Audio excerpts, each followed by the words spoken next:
سورہ ہود رکوع نمبر 7 تلاوت.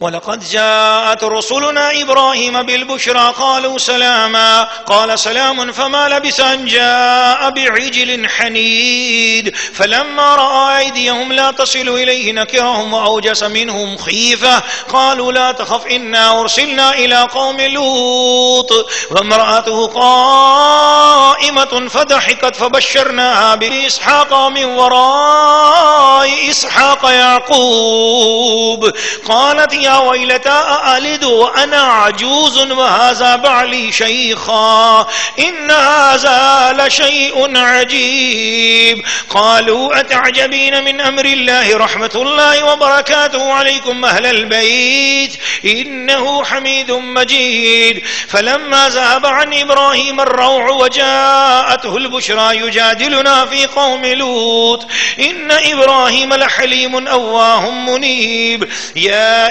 إبراهيم أعرض عن هذا إنه قد جاء أمر ربك وإنهم آتيهم عذاب غير مردود ولما جاءت رسلنا لوطا سيء بهم وضاق بهم زرعا وقال هذا يوم عصيب وجاءه قومه يهرعون إليه ومن قبل كانوا يعملون السيئات قال يا قوم هؤلاء بناتي هن طهر لكم فاتقوا الله ولا تخزون في ضيفي أليس منكم رجل رشيد قالوا لقد علمت ما لنا في بناتك من حق وإنك لتعلم ما نريد قال لو أن لي بكم قوة أو آوي إلى ركن شديد قالوا يا لوط إنا رسل ربك لن يصلوا إليك فأسر بأهلك بقطع من الليل ولا يلتفت منكم أحد إلا امرأتك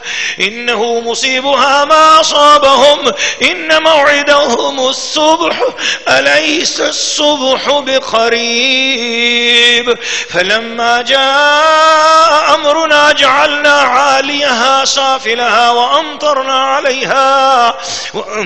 عليها حجارة من سجيل منضود مسومة عند ربك وما هي من الظالمين ببعيد.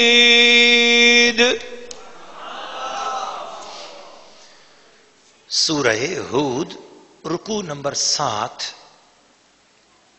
ترجمہ کنز الایمان. اور بے شک ہمارے فرشتے ابراہیم کے پاس مجدہ لے کر آئے بولے سلام. کہا سلام. فرشتے اور بے شک ہمارے فرشتے ابراہیم کے پاس مجدہ لے کر آئے اور بولے سلام. کہا سلام. پھر کچھ دیر نہ کی کہ ایک بچھڑا بھنا لے کے آئے. پھر جب دیکھا ان کے ہاتھ کھانے کی طرف نہیں پہنچتے ان کو اوپری سمجھا. ان کو اوپری سمجھا. اوپری بمانا نا واقف یا نیا سمجھا. اور جی ہی جی میں ان سے ڈرنے لگا. بولے ڈریے نہیں. وہ بولے ڈریے نہیں, ہم قوم لوط کی طرف بھیجے گئے ہیں. اور اس کی بیوی کھڑی تھی, وہ ہنسنے لگی تو ہم نے اسے اسحاق کی خوشخبری دی اور اسحاق کے پیچھے یعقوب کی. بولی ہائے خرابی, کیا میرے بچہ ہوگا اور میں بوڑھی ہوں اور یہ ہیں میرے شوہر بوڑھے. بے شک یہ تو اچنبے کی بات ہے. فرشتے بولے کیا اللہ کے کام کا اچنبا کرتی ہو؟ اللہ کی رحمت اور اس کی برکتیں تم پر, اس گھر والوں, بے شک وہی ہے سب خوبیوں والا, عزت والا. پھر جب ابراہیم کا خوف زائل ہوا اور اسے خوشخبری ملی, ہم سے قوم لوط کے بارے میں جھگڑنے لگا. پھر ابراہیم تحمل والا, بے شک ابراہیم تحمل والا, بہت آہیں کرنے والا, رجوع لانے والا ہے. اے ابراہیم اس خیال میں نہ پڑ, بے شک تیرے رب کا حکم آ چکا اور بے شک ان پر عذاب آنے والا ہے کہ پھیرا نہ جائے گا. اور جب لوط کے یہاں ہمارے فرشتے آئے اسے ان کا غم ہوا اور ان کے سبب دل تنگ ہوا اور بولا یہ بڑی سختی کا دن ہے اور اس کے پاس اس کی قوم دوڑتی ہوئی آئی اور انہیں آگے ہی سے برے کاموں کی عادت پڑی تھی. کہا اے قوم یہ میری قوم کی بیٹیاں ہیں, یہ تمہارے لیے ستھری ہیں, تو اللہ سے ڈرو اور مجھے میرے مہمانوں میں رسوا نہ کرو. کیا تم میں ایک آدمی بھی نیک چلن نہیں؟ بولے تمہیں معلوم ہے کہ تمہاری قوم کی بیٹیوں میں ہمارا کوئی حق نہیں اور تم ضرور جانتے ہو ہماری خواہش ہے. بولے اے کاش مجھے تمہارے مقابل زور ہوتا یا کسی مضبوط پائے کی پناہ لیتا. فرشتے بولے اے لوط ہم تمہارے رب کے بھیجے ہوئے ہیں, وہ تم تک نہیں پہنچ سکتے. تو اپنے گھر والوں کو راتوں رات لے کر یہاں سے نکل جاؤ, تو اپنے گھر والوں کو راتوں رات لے جاؤ اور تم میں کوئی پیٹ پھیر کر نہ دیکھے سوائے تمہاری عورت کے. اسے بھی وہی پہنچنا ہے جو انہیں پہنچے گا, بے شک ان کا وعدہ صبح کے وقت ہے. کیا صبح قریب نہیں؟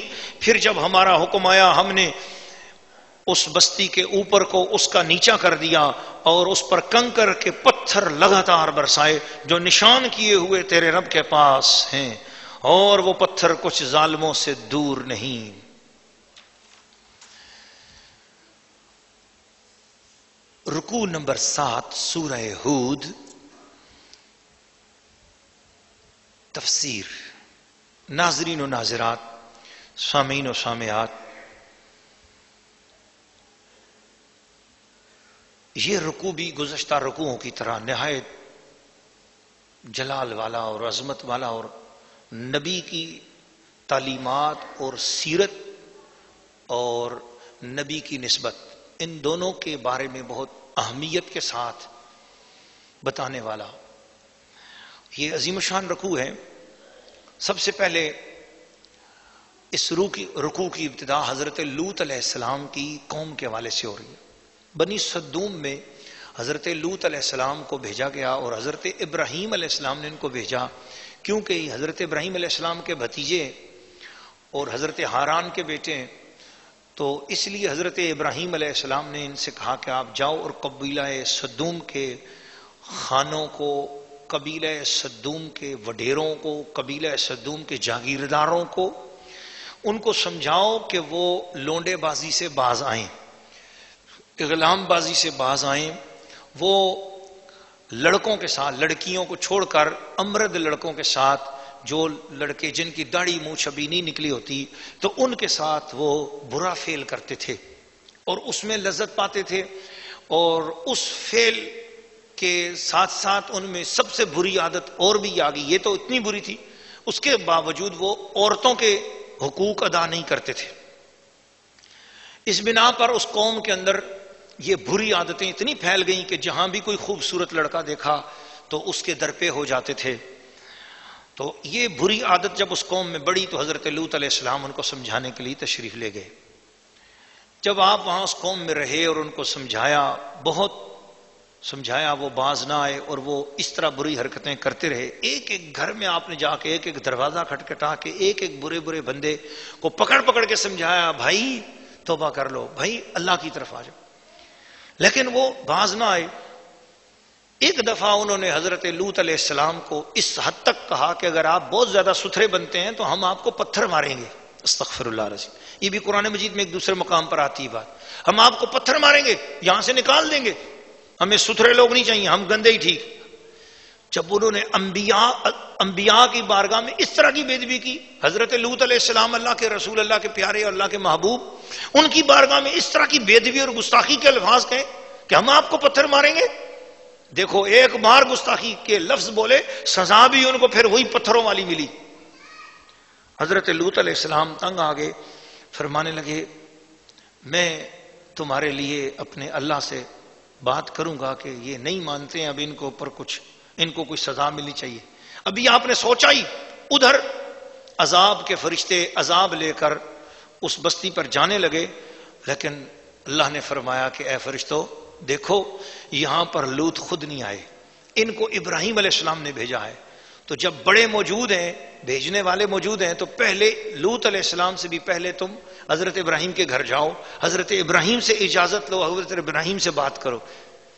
تو فرشتے پہلے حضرت ابراہیم کے گھر آئے, مگر انسانی صورت میں آئے, مہمان بن کے آئے. ادھر حضرت ابراہیم علیہ السلام کی عادت تھی کہ مہمان کے بغیر کھانا نہیں کھاتے تھے, تو مہمان صبح سے کوئی نہیں آیا تو بڑے پریشان تھے. گھر والوں نے کھانا 2-3 مرتبہ گرم کیا, فرمایا نہیں کھانا, کوئی مہمان جو نہیں ہے. اللہ کیا کیا پیاری عادتیں ان ہستیوں کی. نہیں کھانا, بس میں نے نہیں کھانا, کوئی مہمان جو نہیں ہے. اللہ کوئی مہمان بھیج دے, کوئی مہمان بھیج دے. صبح سے بھوکے ہیں, بس 2-3 مرتبہ کھانا گرم ہوا, سامنے ہوا, ادھر ادھر باہر نکل کر ڈھونڈتے رہے کوئی بندہ جاتا ہوا مل جائے, اس کو لاؤں, وہ بھی ساتھ بیٹھ کے کھائے. تو گھر میں مہمان کو ڈھونڈ ڈھونڈ کر لاتے, پکڑ پکڑ کے لاتے تھے, آؤ نا میرے ساتھ کھانا کھاؤ نا, پکڑ کے بلاتے تھے.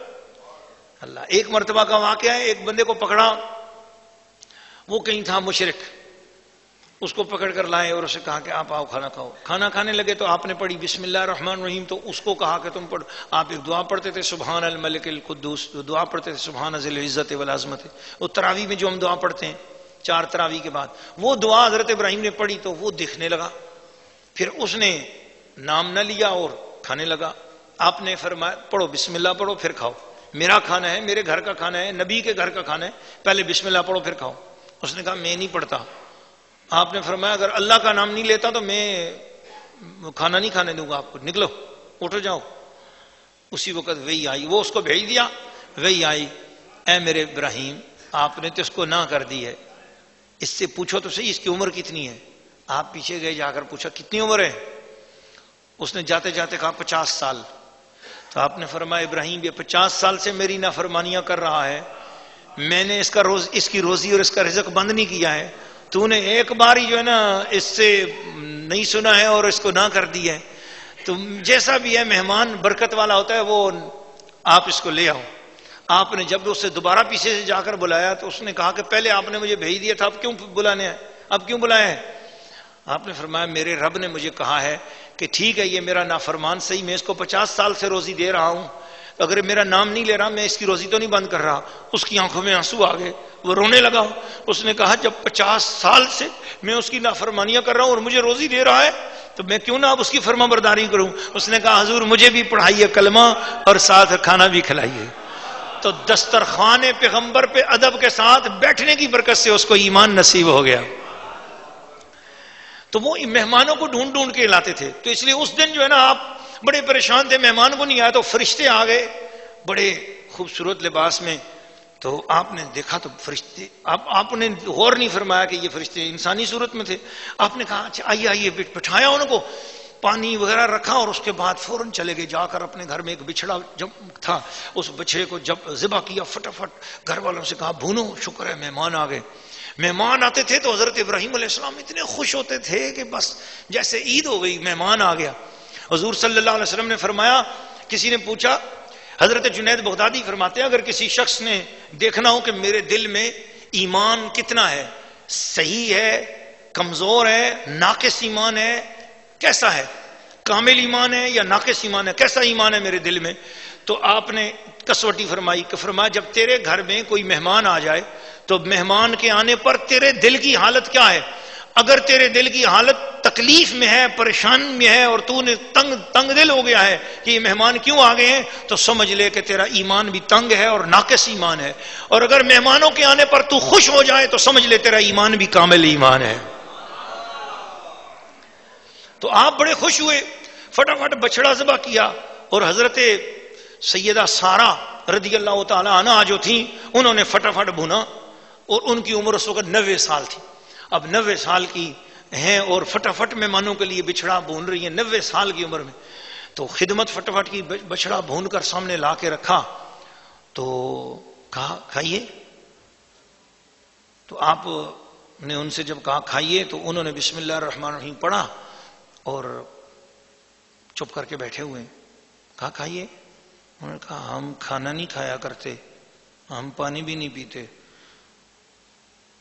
فلما رأى ایدیہم لا تصل الیہ, وہ کھانے کی طرف ہاتھ بھی نہیں بڑھا رہے. نکرہم واوجس منہم خیفہ, حضرت ابراہیم علیہ السلام ڈر گئے. مطلب اللہ جانے یہ کون ہیں تو فرشتے ہی لگتے ہیں لیکن کیوں آئے ہیں, یہ ڈر گئے. فرشتے پہچان تو لیا کہ فرشتے ہیں, اب اپنی بھوک بھی اڑ گئی. قالوا لا تخف, انہوں نے دیکھا ابراہیم علیہ السلام گھبرا رہے ہیں, ایک دم انہوں نے کہا آپ حضور آپ گھبرائیں نہیں, آپ کھانا کھائیں, آپ گھبرائیں نہیں. انا ارسلنا الی قوم لوط، ہم وہ بری قوم جس میں آپ نے حضرت لوط علیہ السلام کو بھیجا ہوا ہے ان کی طرف ہم بھیجے گئے ہیں۔ اب یہ بات انہوں نے کی تو پیچھے دروازے کے ساتھ کان لگا کر حضرت سارہ رضی اللہ تعالیٰ عنہ وہ بھی سن رہی تھی کہ یہ کیا نئے آنے والے مہمان کیا بات کرتے ہیں۔ آج کل عورتوں کی بھی عادت ہوتی ہے نا، دروازوں سے کان لگا کے سنتی ہیں کہ کیا مرد لوگ کیا باتیں کر رہے ہیں، کانوں سے سنتی ہیں۔ تو یہ پرانے زمانے سے عورتوں کی یہ عادت چلی آ رہی ہے، عورتوں کا طریقہ ہے، کان لگا کے سنتی ہیں کیا باتیں ہو رہی ہیں۔ تو وہ بھی جو ہے نا حضرت سیدہ سارہ رضی اللہ تعالیٰ عنہ، اب اس عمل کو عورتیں جو ہے نا یہ دلیل نہ بنا لیں کہ جناب حضرت سارہ نے جو ہے نا چونکہ کان لگا کے سنے، اب تو کان لگا کے سنا کریں گی کیونکہ وہ کان لگا کے سنتی تھی باتیں۔ تو حضرت سارہ نے کان لگا کے سنے کہ کیا کہہ رہے ہیں۔ اب جب وہ انہوں نے فرشتوں نے اتنی بات کہی، انا ارسلنا الی قوم لوط، ہم تو لوط کی قوم کی طرف آئے اور ہم ان کو برباد کرنے کے لیے آئے، عذاب دینے کے لیے آئے۔ وامرأتہ قائمۃ، وہ پیچھے کھڑی سن رہی تھی، فضحکت، وہ خوش ہوئی کہ شکر ہے برے لوگوں پر عذاب آئے گا، تو وہ خوش ہوئی۔ اب آپ ذرا اندازہ لگائیے، یہ قرآن کا ایک آپ کو نیا کنسپٹ آپ کے سامنے رکھ رہا ہوں، عظیم الشان بات ہے، اپنے علم میں بھی اضافہ کیجئے اور اپنے عقیدے میں بھی اس بات کو داخل کیجئے کہ وہ خوش ہوئی کس بات پر کہ برے لوگوں پر عذاب آئے گا۔ تو پتہ چلا برے لوگوں پر سزا ہو، برے لوگوں کا برا انجام ہو، جیسے کوئی ڈاکو اگر قتل ہو جائے، جیسے اگر کوئی شخص کوئی برا آدمی، کوئی دہشت گرد اگر مارا جائے تو اس پہ کوئی رویا نہ کرے، کوئی آنسو مت بہائے، اس پہ خوشی کا اظہار کرو تو اللہ تعالیٰ راضی ہو جاتا ہے، اس پہ خوشی کا اظہار کرو۔ اگر کوئی ملک دشمن ہے، کوئی اسلام دشمن ہے، وہ اگر اس کو پھانسی ہو رہی ہے اور کوئی شخص جو ہے وہ اگر گستاخ ہے، بے ادب ہے، اس کو کوئی سزا ملی، اس کو کوئی بخار ہوا، اس کی تیمارداری مت کرو۔ بے ادب ہے، گستاخ ہے، وہ مر گیا، شکر کرو، اللہ تیرا شکر ہے فلاں مر گیا، فلاں گستاخ اور بے ادب مر گیا، اللہ تیرا شکر ہے، خوشی کا اظہار کرو۔ فضحکت، وہ خوش ہوئی، بس ادھر خوش ہوئی، اللہ ان سے راضی ہو گیا۔ 90 سال سے ان کو اولاد نہیں ہوئی تھی، فبشرناہا باسحاق، ہم نے خوشخبری دی، تو برے لوگوں کی وجہ سے، ان کے اوپر عذاب کی وجہ سے تو خوش ہوئی ہے، ہماری طرف سے تجھے میلاد اسحاق کی خوشخبری سن کو۔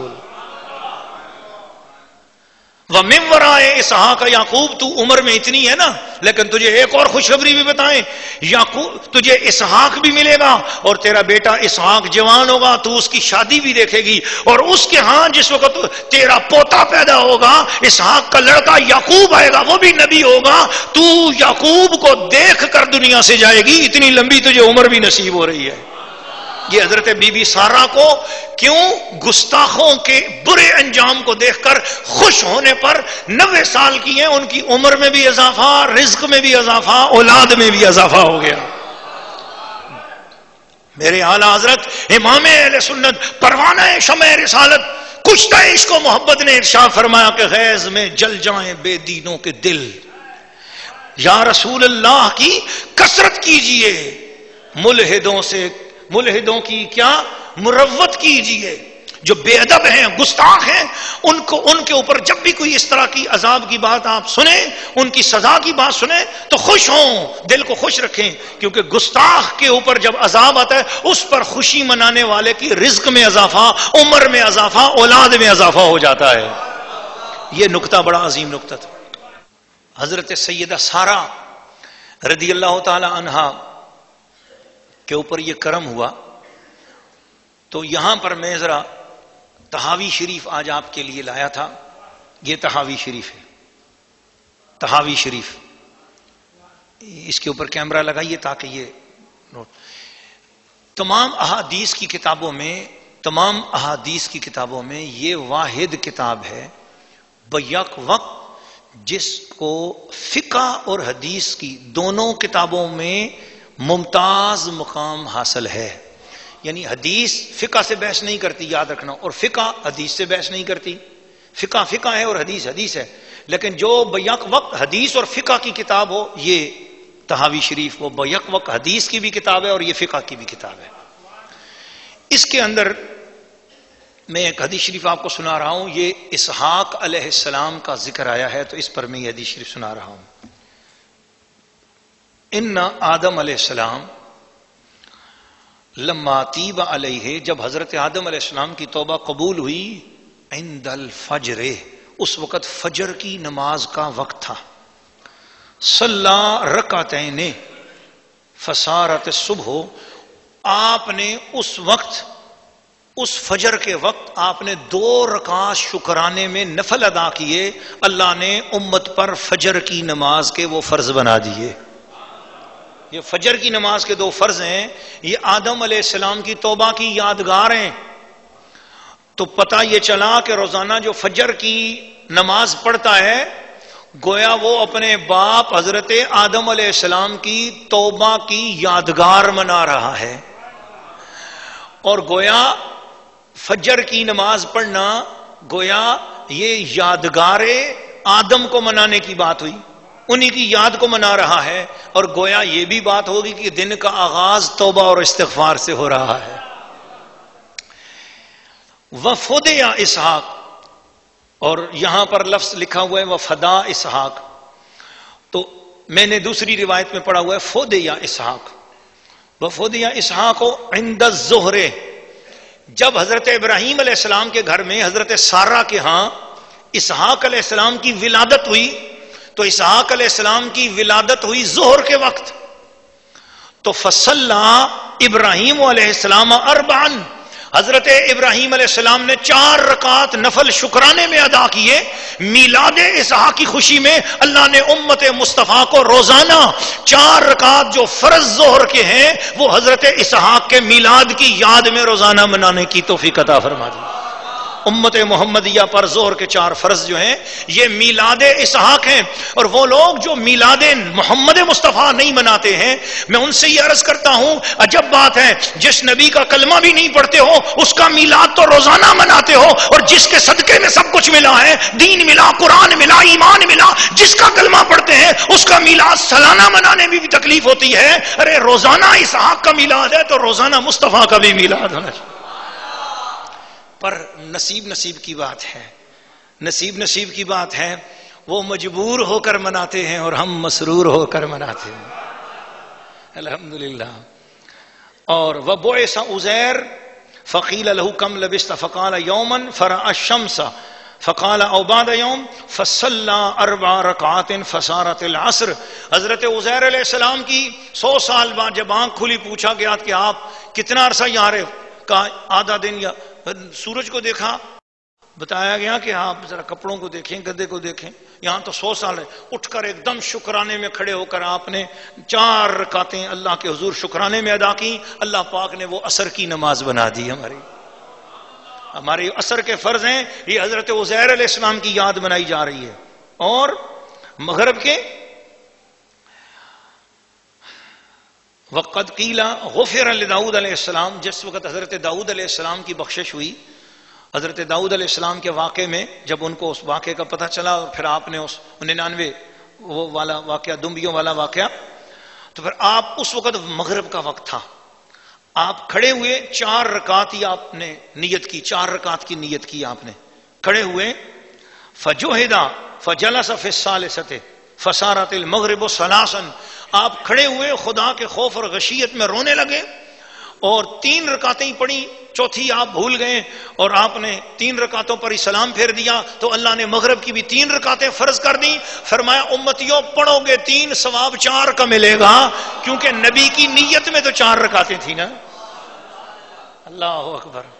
نسبتوں کی بات دیکھو، لوگ نسبتوں کو نہیں سمجھتے، 5 نمازیں نسبت ہیں، 5 نمازیں نسبت ہیں، وقت نسبت ہیں، اوقات نسبت ہیں، حج نسبت ہے، ہر چیز نسبت ہے، نسبت انبیاء کا ادب ہے، ہر چیز میں نبیوں کی یاد ہے۔ اول من صلی العشاء الآخرۃ ونبینا صلی اللہ علیہ وسلم، سب سے پہلے جس نے عشاء کے فرض ادا کیے وہ ہمارے رسول پاک صلی اللہ علیہ وسلم ہے۔ تو نمازوں کی ترتیب ایسے رکھی کہ پہلی آدم علیہ السلام پر ہو رہی ہے، آخری نماز عشاء حضور پہ ہو رہی ہے، اس میں اشارہ ختم نبوت کا بھی ہے، کوئی اور نبی ہوتا تو کوئی اور نماز بھی ہوتی، نمازیں یہی 5 فرض ہیں، ابتدا آدم سے ہو رہی ہے، انتہا محمد مصطفیٰ پہ ہو رہی ہے۔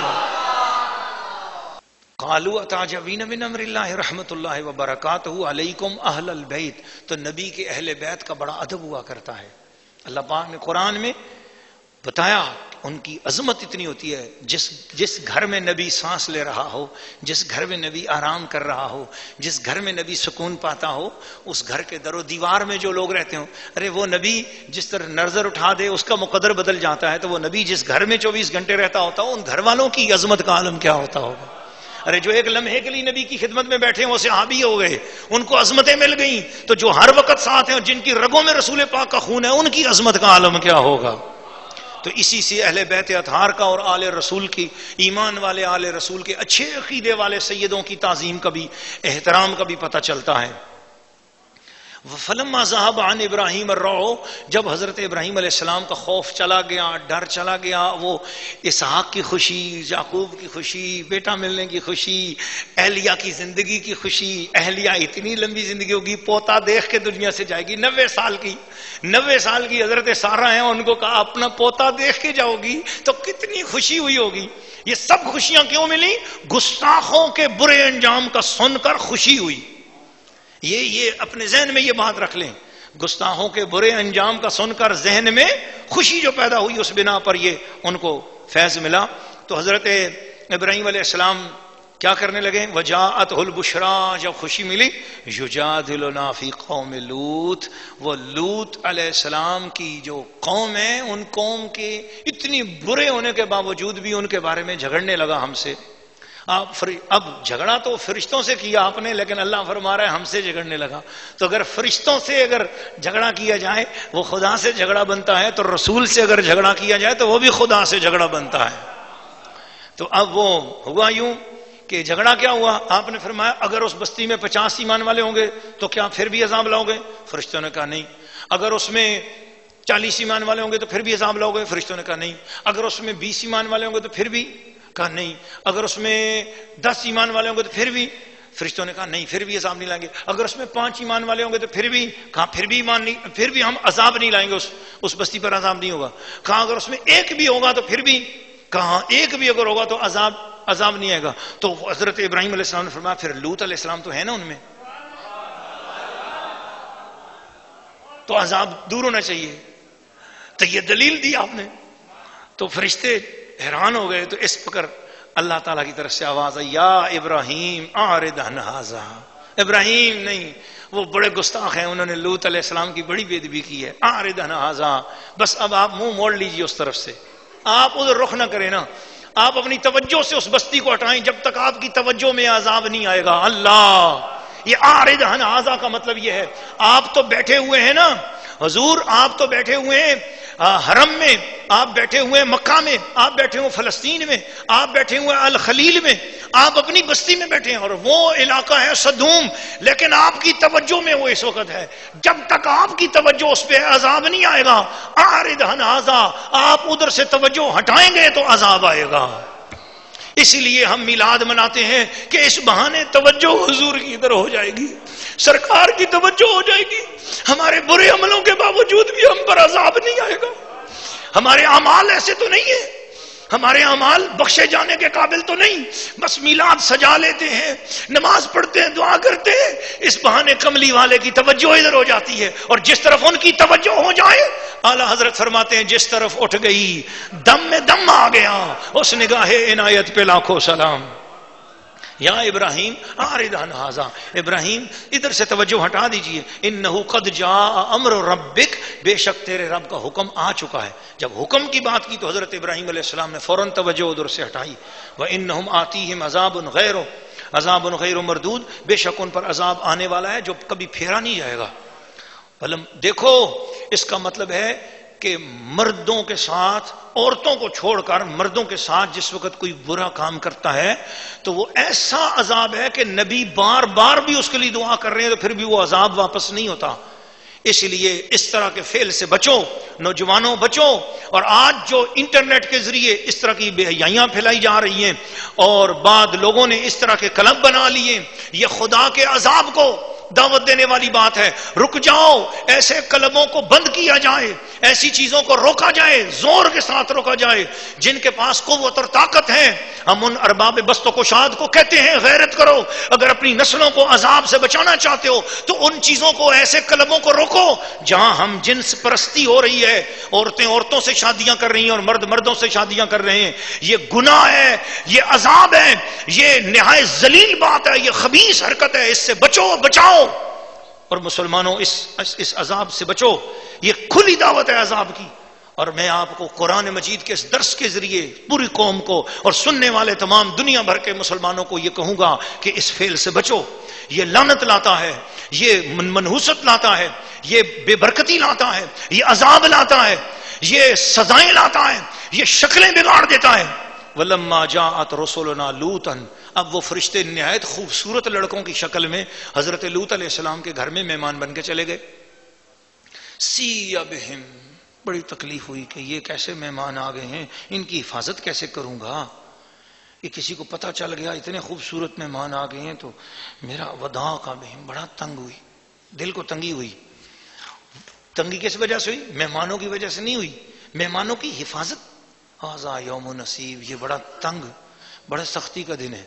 وجاءہ قومہ، آپ کی بیوی نکلی اور بیوی نکل کر جا کے لوگوں کو بتا کے آئی وہ بڑے سونے لڑکے آئے ہیں، بڑے خوبصورت لڑکے آئے ہوئے ہیں لوط علیہ السلام کے پاس. اس وجہ سے بیوی کو بھی عذاب دیا گیا. اس نے جا کے بدماشوں کو، غنڈوں کو بتایا.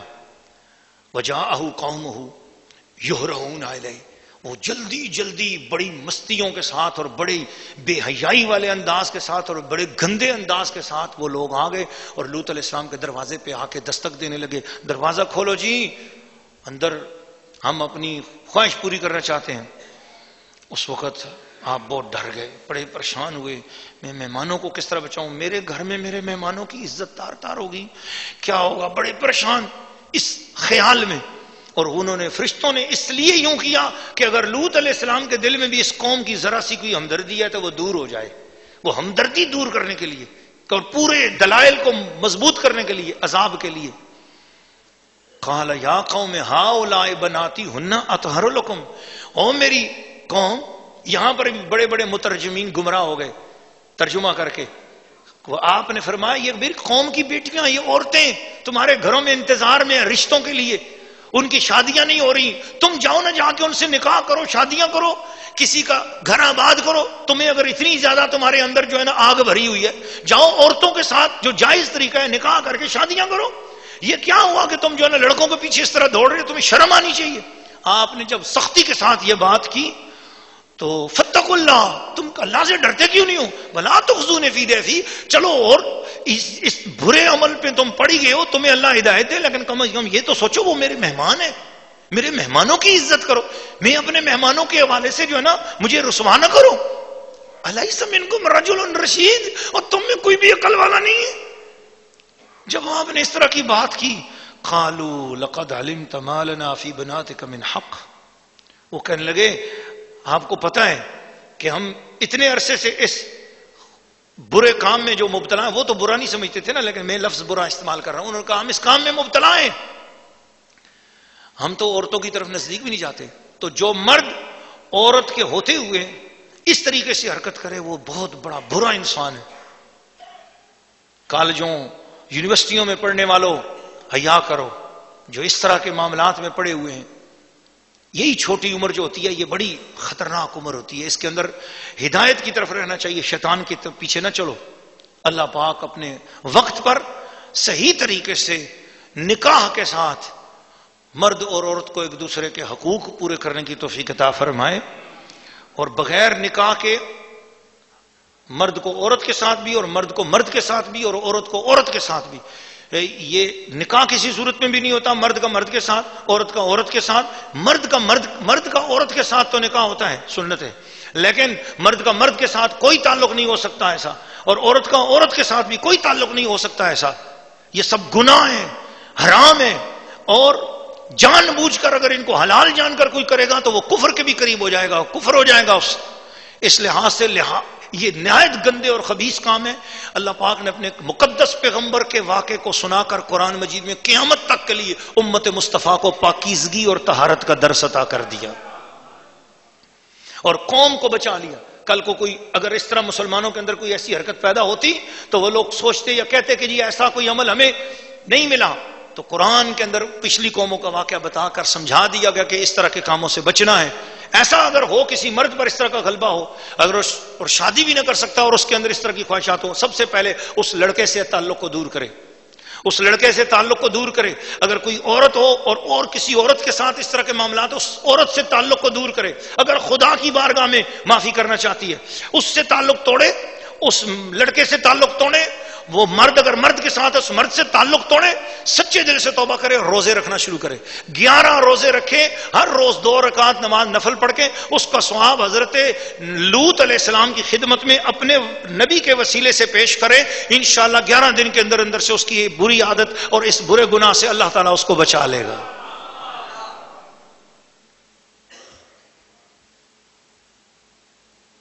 تو اس وقت حضرت لوط علیہ السلام بڑے پریشان ہوئے اور آپ نے فرمایا قال لو ان لی بکم قوہ, کاش کہ میرے پاس کوئی قوت ہوتی میں تمہارا مقابلہ کرتا, میں تم میں سے ایک ایک بندے کو چن چن کے مار ڈالتا. جب آپ نے یوں بات کہی اواوی الی رکن شدید, یا کوئی مجھے ہی کوئی پناہ مل جاتی میں سارے لوگوں کو لے کر ادھر چلا جاتا. قالوا یا لوط, اس وقت جبریل علیہ السلام اپنی اصلی صورت میں آ گئے اور اتنے میں دروازہ ٹوٹ گیا, دروازہ توڑ دیا انہوں نے حضرت لوط علیہ السلام کے گھر کا. یہ گھر کی بھی توہین کی. تو حضرت جبرائیل علیہ السلام نے ہلکا سا یوں پر کا اشارہ کیا, سب کے سب اندھے ہو گئے, ان کی آنکھیں نکل کے باہر گر پڑی, آنکھیں اندر سے ڈھیلوں سے آنکھیں نکل کر. سب سے پہلے یہ گناہ آنکھوں سے ہی ہوتا ہے, تو سب سے پہلا عذاب ان کی آنکھوں پر آیا. ان کی آنکھیں اندر سے ڈھیلوں سے نکلی, نکل کر باہر گر پڑی, آنکھیں اندر سے نکل کے باہر گر پڑی.